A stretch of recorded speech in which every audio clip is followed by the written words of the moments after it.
All right, so it's the night before we're leaving to drive back to Texas from Tennessee.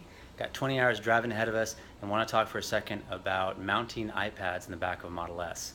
Obviously, with the exception of the most recent 2017 Model S's, they don't have a headrest. And even then, I still don't think the headrests would lend themselves to most tablet mounts, which usually rely on some sort of clamp under the metal bar. So I did a lot of research and tried to figure out how best to entertain my two boys. We got a 4-year-old and a 2-year-old. And so obviously needed something for them to do for 20 hours of road tripping. And found this mount here on Amazon. I'll post a link below, but it's from a company called Archon. Wasn't terribly expensive. And the punchline is it suction cups to the pano roof. And we've used it. This will be our 4th time on a long road trip. The secret is just wet this a little bit with some water, suction it up, and it can withstand the abuse or the use of both my 4 and my 2-year-old. So the other thing I'll point out too is that my wife typically likes to recline her seat while we're driving. So you also want to think about that when you mount it and where to connect it. It's actually nice because it gives it, I'll get the lights going again. It gives it a second anchor, at least on this side. But I'll tell you that we've also had one in the middle here and it doesn't need it. So it can survive the trip even just freestanding right here in the middle of the car. So try to do this while we're recording the video. I've already wet a little bit and we clamp it down. I think you can imagine the punchline here. And then take got a couple of iPads here. This is an older one that my 2-year-old uses. He insists on only watching Cars 1 and Cars 2. Hence why we named this red Tesla Lightning McQueen.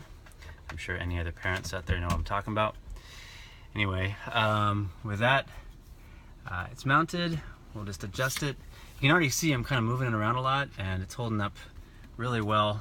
Again, it's got only one anchor point, which is the suction cup. I need both hands here to loosen that.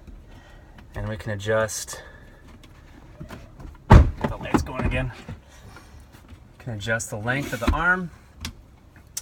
And with that, my son should be good to watch Lightning McQueen do his thing. And of course, I then have a slightly longer than usual power cable that I'll run to the front USB port so that he can get 20 hours of viewing pleasure. But I can tell you, I went through a lot of different options and this works really well. We've used it many times, and as soon as I end this, I'll be attaching the second one for my 4-year-old to watch his movies. But again, you want to think about, if you plan on leaving the seat back, be thinking about where to put it. Having 2 kids too, I strategically have them on the side of the car so that if I need to lean back with autopilot on or at a stop to help them with something, I can. But yeah, that's it. Happy road tripping. Oh, one more thing. Obviously, don't open the panoramic roof if you have it while these are connected. I can't say I know what happens, but it's probably not good. That being said, if you're on a road trip, you care about range anyway, so having the sunroof open will obviously hurt your effective range in the car. All right, that's it.